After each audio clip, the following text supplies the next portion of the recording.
Good morning students. आज की इस क्लास में हम 23 अक्टूबर 2023 के लिए करंट अफेयर्स के एमसीक्यूज डिस्कस करेंगे। So let's begin. The first question is the project Udbhav is a collaborative initiative between USI and which forces of India. जो प्रोजेक्ट उद्भव है वो यूएसआई और भारत के किन फोर्सेस के बीच में कोलैबोरेटिव इनिशिएटिव है, यानी कि यूएसआई और किस फोर्स ने मिलकर स्टार्ट किया है। ऑप्शन ए है इंडियन नेवी, ऑप्शन बी है Indian Army, option C is Indian air force and option D is CBI.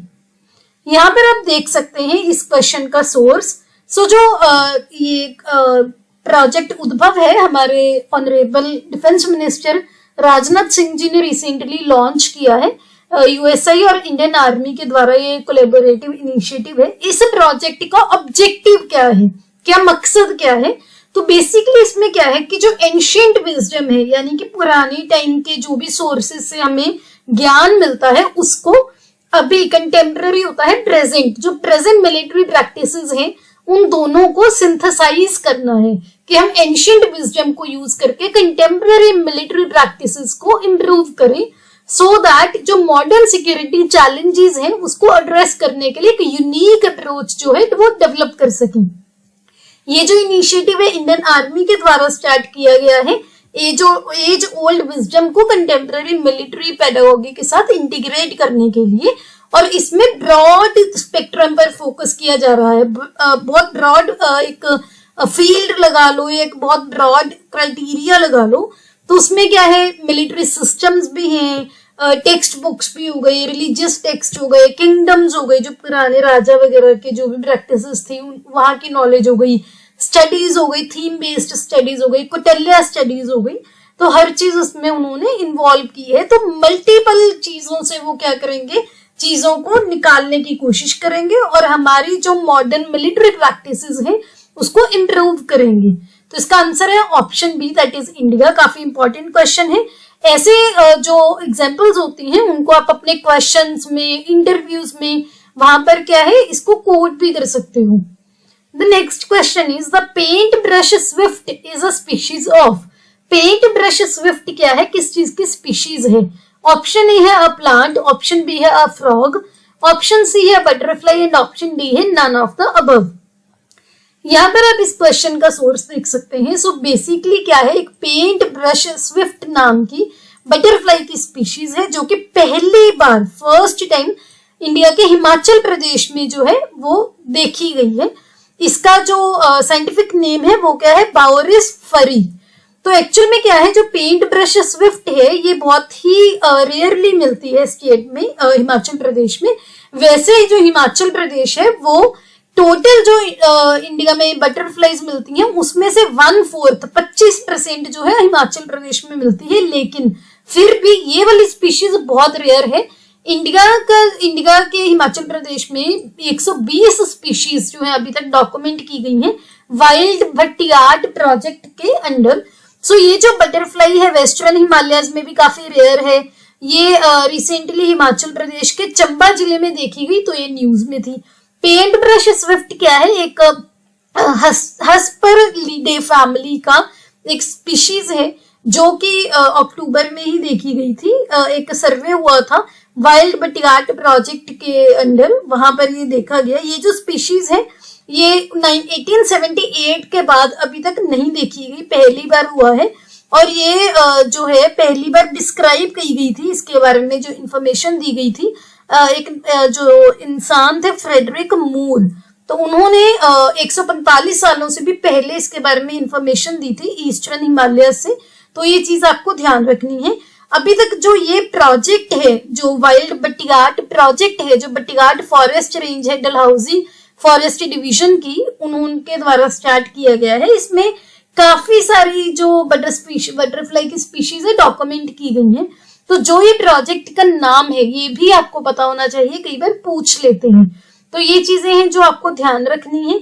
इसके अलावा जो आप चीज ध्यान रख सकते हो ये कि अगर इसके बारे में सिंपल आपको ये भी पूछ सकते हैं कि ये जो स्पीशीज है स्टेटमेंट फॉर्म में ईस्टर्न हिमालयस में मिलती है या नहीं, तो वो चीज भी आपको ध्यान रखनी है। तो ये बायोडिवर्सिटी के लिए भी काफी अच्छी एग्जांपल है, कोड भी कर सकते हो। इसका आंसर है option C, a butterfly. Next question is the term cicada or kikada is seen in news recently, it is एक टर्म जो है सिकाडा या किकाडा, आप कुछ भी प्रोनाउंस कर लो, न्यूज में रिसेंटली देखी गई, वो क्या है? ऑप्शन ए है एक प्लांट है, ऑप्शन बी है एक इंसेक्ट है, ऑप्शन सी है एक बायोडाइवर्सिटी हॉटस्पॉट है, और ऑप्शन डी है नन ऑफ द अबव। यहाँ पे मैं आपको क्वेश्चन को डिस्कस करने से पहले एक छोटी सी टिप देना चाहती हूँ।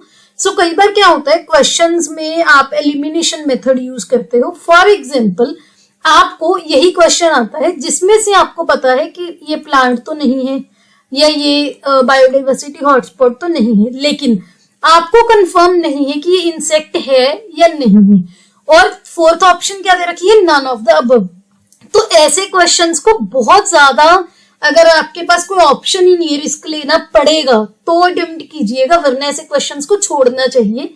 हाँ, अगर 4 ऑप्शंस में से आपको जो लास्ट ऑप्शन होती कोई और होती, उसमें आपको पता होता कि शायद इसके चांसेस कम है, इसके ज्यादा है, तो आप ऐसे क्वेश्चन को जो अटेम्प्ट करने का सोच सकते हो।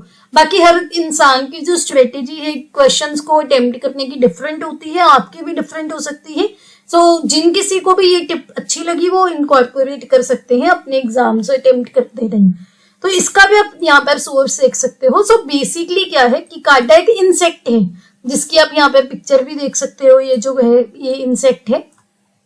तो इसमें क्या है, एक मास इमरजेंस देखी गई है, बहुत यानी कि बहुत ज्यादा नंबर में जो सिकाडास हैं वो ईस्टर्न नॉर्थ अमेरिकन के जंगलों में देखी गई है। तो बेसिकली क्या है, जो ये फूड चेन में यहाँ पर आप मेंशन है फूड वेब और फूड चेन।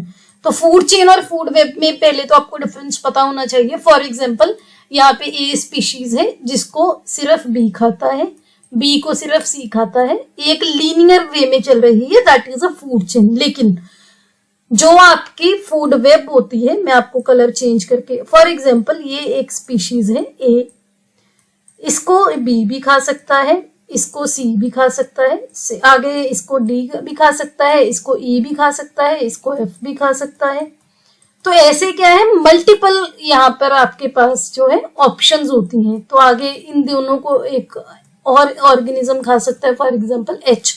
तो ये क्या है, फूड वेब है, ये क्या है, फूड चेन है। तो यहाँ पर टर्म्स मेंशन थी, तो मैंने आपको बहुत बेसिक बताया है।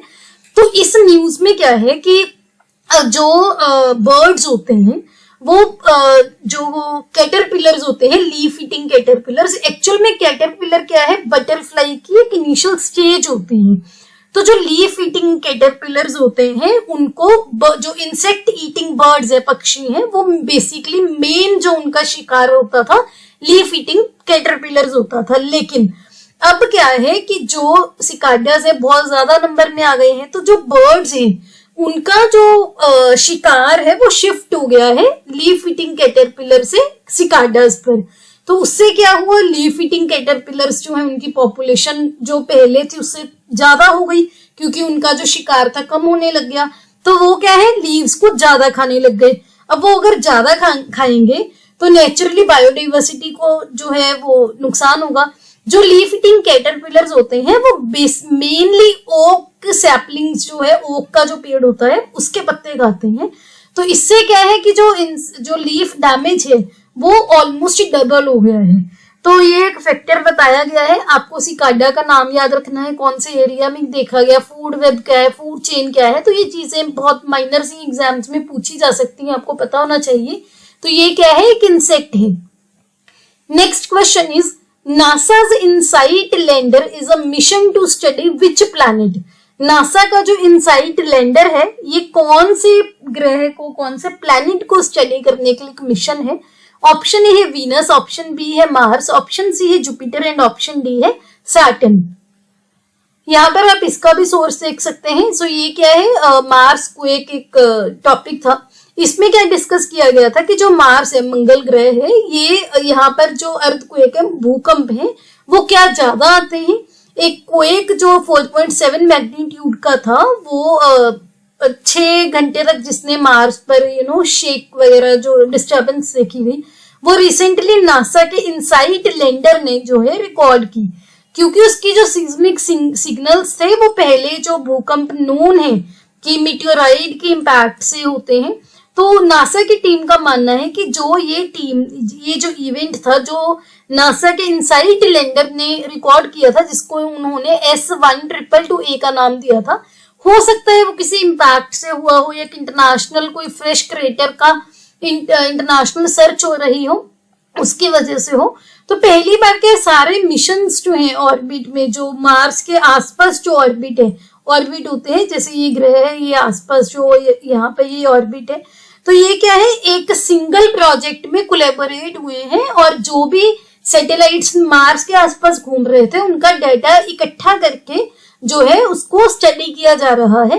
तो इस वजह से न्यूज में था। आपको पता होना चाहिए मार्स का जो ये नासा का जो इनसाइट लैंडर है किसके बारे में है, क्योंकि रिसेंटली न्यूज में था। तो इसका आंसर है option B, that is Mars. Next question is which country does the cyclone Tej have potential to impact. जो ये चक्रवात आया है तेज नाम का, इसका किस देश को इम्पैक्ट करने का पोटेंशियल जो है माना जा रहा है कि इस देश को इम्पैक्ट करेगा। ऑप्शन ए है इंडोनेशिया, ऑप्शन बी है जापान, ऑप्शन सी है इंडिया एंड ऑप्शन डी है चाइना।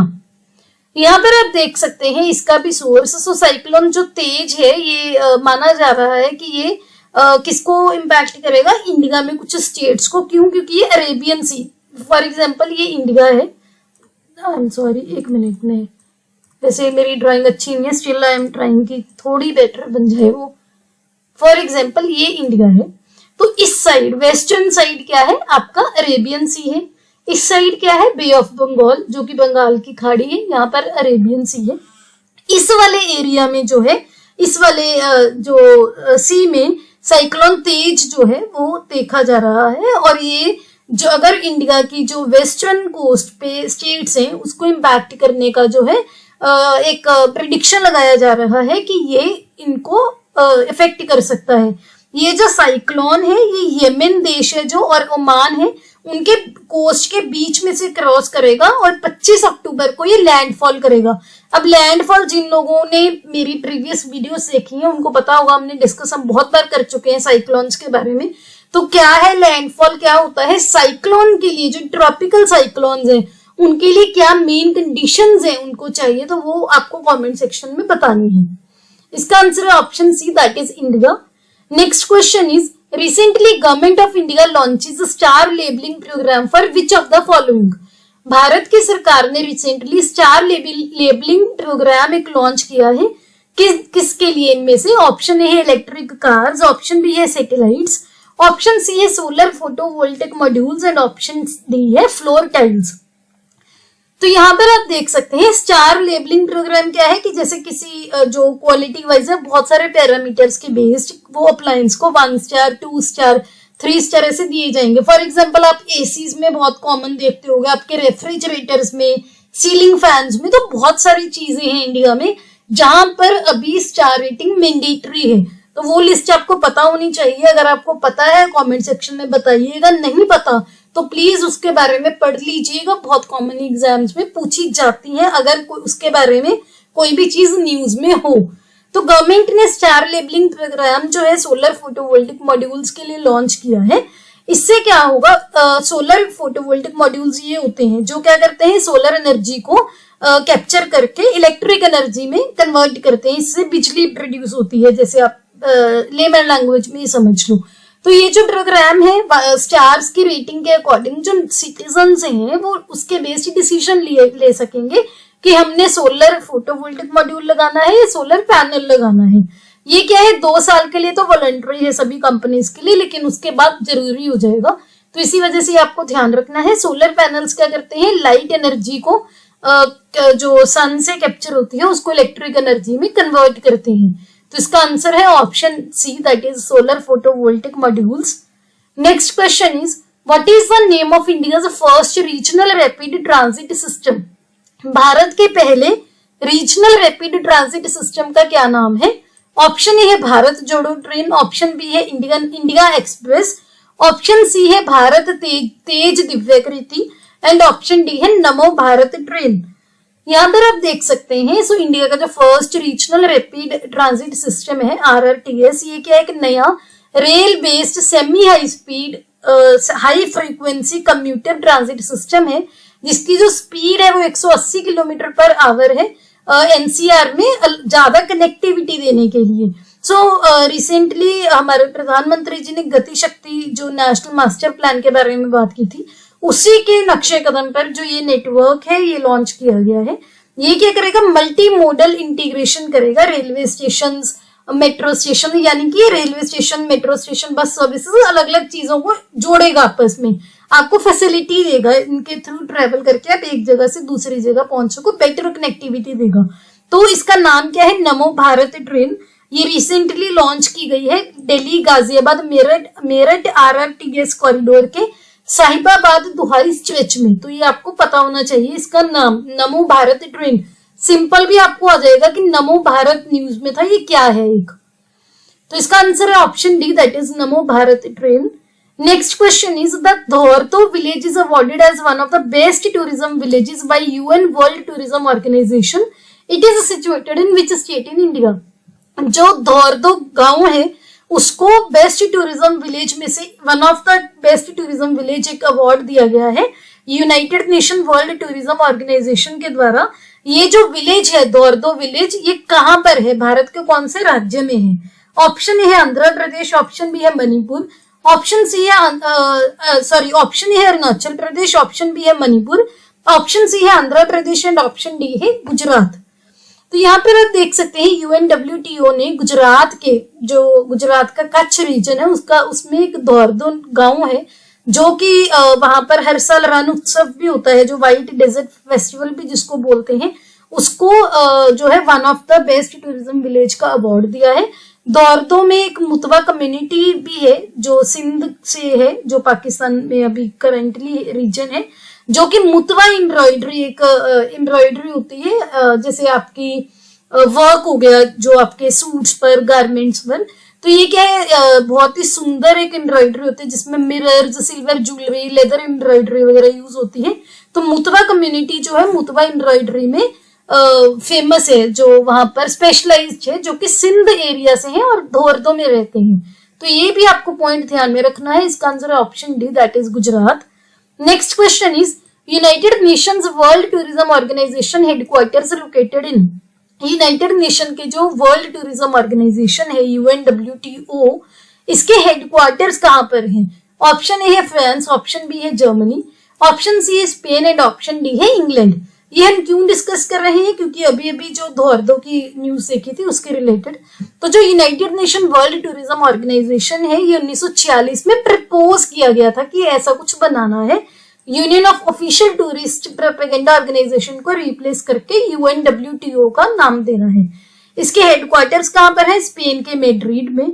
ये एक ग्लोबल फोरम की तरह काम करती है टूरिज्म पॉलिसी इश्यूज के लिए और टूरिज्म नो हाउ के सोर्स के लिए। टूरिज्म को प्रमोट करती है इकोनॉमिक ग्रोथ के ड्राइवर की तरह, यानी कि अगर आपके कंट्री में टूरिज्म को आप प्रमोट करोगे तो इकोनॉमी भी ग्रो करेगी एंड इंक्लूसिव डेवलपमेंट होगी। इंक्लूसिव डेवलपमेंट कैसे होगी? जैसे टूरिज्म में क्या है, बहुत हर टाइप के लोग जो हैं उनको फायदा मिलता है, जैसे वो शॉप्स लगा सकते हैं छोटी छोटी, कोई गाइड बन सकता है। तो इंक्लूसिव डेवलपमेंट में ये भी एक फैक्टर है कि ये उसमें कंट्रीब्यूट करे। इन्वायरमेंटल सस्टेनेबिलिटी जो है उसको भी टूरिज्म की तरह ये प्रमोट करता है, इसके UNWTO के 159 मेंबर स्टेट्स हैं, जिसमें इंडिया भी एक मेंबर है। तो ये पॉइंट आपको ध्यान रखना है, क्योंकि इसके इतने ज्यादा मेंबर है, मेंबर स्टेट सारे याद नहीं करने, बस ये याद रखना है कि इंडिया इसका मेंबर है या नहीं है। इंडिया ने UNWTO को ज्वाइन किया था 1975 में, और ये साउथ एशिया रीजन को, इंडिया साउथ एशिया रीजन को रिप्रेजेंट करता है। हमारी जो मिनिस्टर ऑफ टूरिज्म है वो इंडिया के बिहाफ पर UNWTO के साथ नेगोशिएशंस करती है। तो ये आपको पॉइंट ध्यान रखना है। इसका आंसर है option C, that is Spain. Spain में कहां पर? मैड्रिड में। दोनों नाम याद रखने हैं। Next question is the Lemru elephant reserve is situated in. जो लेम्ब्रो एलिफेंट रिजर्व है कहां पर है? ऑप्शन ए है तमिलनाडु, ऑप्शन बी है असम, ऑप्शन सी है छत्तीसगढ़ एंड ऑप्शन डी है झारखंड।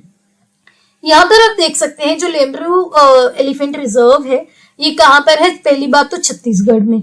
रिसेंटली छत्तीसगढ़ की गवर्नमेंट ने, सरकार ने रिक्वेस्ट की थी कि जो कोल माइंस हैं जो लेमरू एलिफेंट कॉरिडोर के अंदर आती हैं उनको डी नोटिफाई किया जाए, यानी कि उसको एक टाइप से ऐसे लगा लो कि बंद कर दिया जाए, जो कि मिनिस्ट्री ऑफ कोल ने एक्सेप्ट कर ली है।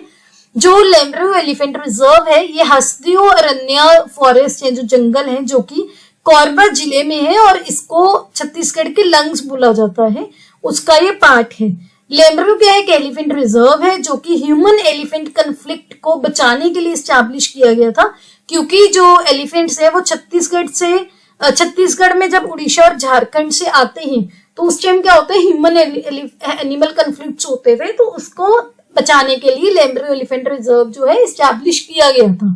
तो इसका आंसर है option C, that is Chhattisgarh. ये हमारे सोशल मीडिया के हैंडल्स हैं, आप हमें यहाँ पर ज्वाइन कर सकते हैं, इनके लिंक आपको डिस्क्रिप्शन में मिल जाएंगे। यहाँ पर ये टेलीग्राम का लिंक है जहां पर मैं पीडीएफ शेयर करती हूँ, क्विज शेयर करती हूँ। अगर आपको ये वीडियो अच्छी लगी हो please hit the like button, अपने दोस्तों के साथ वीडियो को शेयर कीजिए। Don't forget to subscribe to my channel. See you tomorrow at 8 o'clock। Have a nice day.